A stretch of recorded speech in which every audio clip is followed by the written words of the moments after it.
on va rentrer dans la thématique cœur et vaisseau sanguin.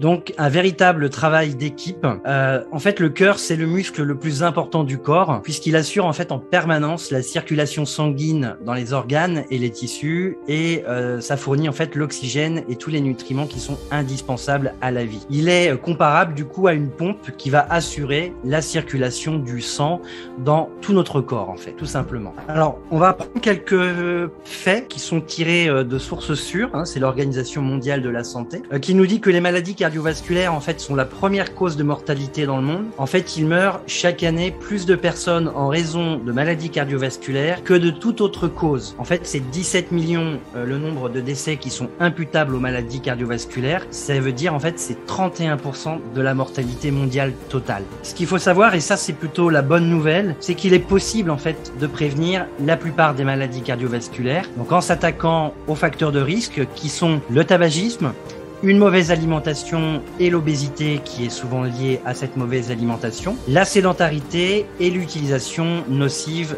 de l'alcool. Et les personnes qui souffrent de maladies cardiovasculaires ou qui sont exposées à un risque élevé de maladies cardiovasculaires, du fait donc de la présence de un ou de plusieurs facteurs de risque, comme l'hypertension, le diabète, l'hyperlipidémie ou une maladie qui est déjà installée, eh bien nécessite une détection précoce et une prise en charge, notamment à la fois psychologique, médicamenteuse, et aussi améliorer les choses à travers une alimentation et des compléments alimentaires ciblés.